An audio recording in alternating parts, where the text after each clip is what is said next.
Assalamualaikum warahmatullahi wabarakatuh. Berjumpa lagi dengan saya Fatin Muhammad Mahdudu dari program studi teknik perkapalan UPN Veteran Jakarta.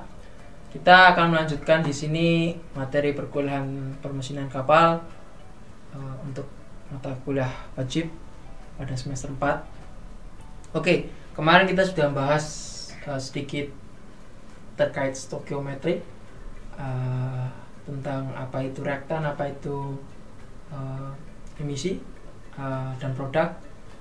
Yang belum menonton bisa nonton dulu sebelumnya biar kita relate untuk bisa membahas mata kuliah pada hari ini. Oke, di papan tulis ini kita sudah akan membahas kelanjutannya, yaitu di sini adalah CXHY atau bisa disebut dengan hidrokarbon. Yang kedua ini adalah dari udara. Komposisinya kita udah kemarin bahas bahwasanya O2 di sini itu 21% dan nitrogen di sini adalah 79%. Dua komponen ini adalah yang paling banyak ditemukan di atmosfer kita, di udara kita. Jadi ini yang di dalam kurung ini adalah fungsi dari udara. Jadi kita punya bahan bakar dicampur dengan udara. Lalu di sini kita akan menghasilkan H2O atau uap air, dan CO2, karbon dioksida, dan nitrogen. Oke, selanjutnya saya memisalkan bahwasanya saya punya 1 mol CXHY. Maka di sini karena saya punya 1 mol, maka kita punya sesuai stokiometrik, bahwasanya stokiometrik identik dengan namanya equilibrium atau kesetimbangan, atau kalau bahasanya terlalu susah saya lebih mudah dan suka mengajarkan ke anak-anak bahwasanya di kiri tanda panah ini atau yang disebut dengan reaktan versus yang di sebelah kanan panah atau disebut dengan produk itu harus sama. Jadi semisal contoh, kalau saya punya 1 C di sebelah kiri panah, maka total C di kanan panah juga harus sama dengan yang ada di kiri panah. Seperti juga dengan H, O atau N2. Kalau misalkan hanya 10 misal, maka di kanan harus 10. Kalau kiri 11, kanan harus 11 dan seterusnya. Oleh karena itu, ketika saya punya 1 mol di sini, mol saya tulis di atas ini, berarti ini saya punya 1 mol CXHY, maka kita bisa setarakan bahwasanya jumlah C di sini, ini saya hapus dulu. Saya punya mol, jumlah molnya untuk C, berarti karena ikatannya adalah X, di sini kita menggunakan X saja. Nanti apapun itu hidrokarbonnya, mau C2, CH4, metana atau propana, etana, bisa langsung dimasukkan aja. Oke, untuk C maka kita punya X dikali dengan 1, karena ini satuannya adalah, ikatannya adalah X dan jumlah molnya adalah 1. Oke, kita lihat dulu apakah di kiri ada C nya lagi. Ternyata tidak ada. Maka kalau tidak ada, langsung aja ke samping, kita cari yang ada X nya lagi mana. Yang ada C nya adalah di CO2 di sini, yang lainnya tidak ada C ya. Jadi kita bisa langsung tuliskan yang karena di kiri adalah bernilai X kali 1 berarti X. Karena yang di kiri adalah X, maka di kanan harus sama. Kalau kiri X berarti kanan otomatis harus X. Maka di sini bisa saya tulis dengan X. Oke, selanjutnya kita move on ke yang kedua, itu H. Di sini kita punya H, itu adalah Y dikali dengan molnya, itu 1, maka Y kali 1 adalah Y. Kita cari lagi apakah ada Y, ternyata tidak ada di kiri.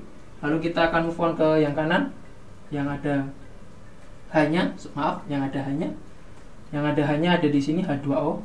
Maka kita langsung bisa masukkan, karena di kiri itu hanya berjumlah Y, maka yang kanan harus berjumlah Y. Karena di sini ada ikatannya 2, maka kita bisa bagi dengan 2. Oke ya. Sekarang kita cari selanjutnya. C udah tahu, H udah tahu, sekarang O. Nah, O di sini karena kita tahu bahwasanya tadi kita punya 21% dan 79%, maka kita tuliskan molnya terlebih dahulu di dalam kolom ini.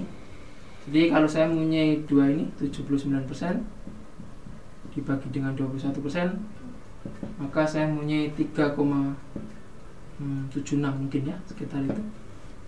Maka kita bisa bandingkan di sini, berarti kalau 1 oksigen maka perbandingannya dengan 3,76. Oke. Selanjutnya, karena kita tadi C udah dapat, H udah dapat, sekarang jadi O. Oh, di sini kita tahu bahwasanya ada 2 komponen di H2O dan CO2, maka kita kalikan saja. O di H2 ini adalah, karena nggak punya ikatan di sini, maka kita hanya punya Y/2. Sedangkan di X, O nya di X ini punya 2 dan X ini, maka kita punya 2 kali X. 2 dikali X ya. Lalu kita tambahkan semuanya, 2 komponen ini yang di kanan, maka total O total untuk kanan, maka saya punya Y plus 2 ditambah dengan 2X.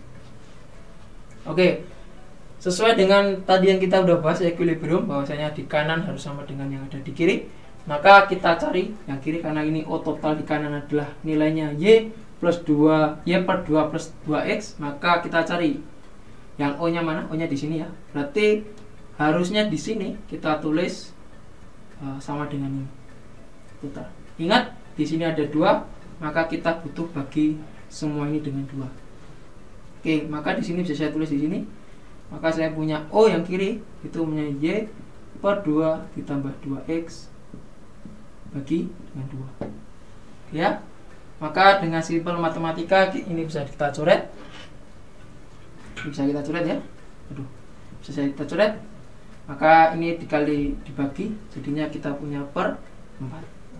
Jadi kita punya X plus Y/4. Oke, berarti di sini adalah X plus Y/4. Nah, untuk di buku-buku biasanya kita menggunakan menyimpulkan X plus Y/4 ini disebut dengan A. Biar lebih simpel aja, maka di sini kita bisa tulis dengan A. Di mana nilai A ini adalah nilainya X plus Y/4. Apa itu Pak X plus Y? X-nya adalah ini, Y-nya adalah ini. Oke. C udah tahu, H udah tahu, O udah tahu, sekarang ke N-nya. N-nya terakhir ada di sini, maka ini N-nya sama-sama ya. Berarti kita langsung bisa kalikan aja molnya katanya dengan juga molnya dari udara. Maka di sini kita mendapatkan 3,76 kali A. Oke, ini semua dari stokiometrik dari bahan bakar satu tingkat dari kita pelajaran SMA dulu. Dan ini pengaplikasinya sangat erat di permesinan, yaitu di diesel engine terutama. Bagaimana suatu bahan bakar yang ada di mesin-mesin kita bertemu dengan udara yang ada di atmosfer, lalu menghasilkan suatu energi dan juga bahan bakar dan juga emisi gas buang. Oke, perhitungan ini akan sangat berguna ketika nanti kita mengkalkulasi yang disebut dengan air-fuel ratio AF. Dan juga kita akan membahas mengenai equivalence ratio atau disebut dengan P. Jadi perhitungan ini jadi dasar kita akan menentukan seberapa banyak sih fuel dan udara yang bisa masuk ke bahan bakar itu. Jadi kita tahu bahwasanya di kapal nantinya kita belum tentu ingin kapal kita itu cepat ke tujuan, belum tentu. Atau karena efeknya adalah beda-beda. Seperti contoh, saya kasih contoh. Pembalap motor itu membutuhkan kecepatan. Jadi seberapapun mahalnya mesinnya, mereka akan tempuh untuk menghasilkan kecepatan yang secepat-cepatnya. Berbanding terbalik dengan orang, misal orang jualan. Orang jualan ingin misal pedagang sayuran dengan motor atau mobil. Pedagang sayuran hanya butuh keekonomisan, bukan ingin kecepatan yang tinggi. Jadi dua hal komponen ini, kepengen ekonomis atau kepengen performa yang bagus, ini dasarnya adalah dari perhitungan ini. Jadi kita mau ingin engine kita gacor atau ingin engine kita ekonomis secara harga bahan bakar, maka dasarnya adalah air-fuel ratio dan equivalence ratio. Oleh karena itu, saya tutup pada pertemuan hari ini terlebih dahulu. Mungkin kita akan bertemu lagi di pertemuan yang akan datang untuk membahas apa yang dinamakan air-fuel ratio dan apa yang disebut dengan equivalence ratio. Sekian, saya Fatin Muhammad Mahdudu dalam Prodi Teknik Perkapalan. Tonton video-video selanjutnya. Saya tutup, sekian, wassalamualaikum warahmatullahi wabarakatuh.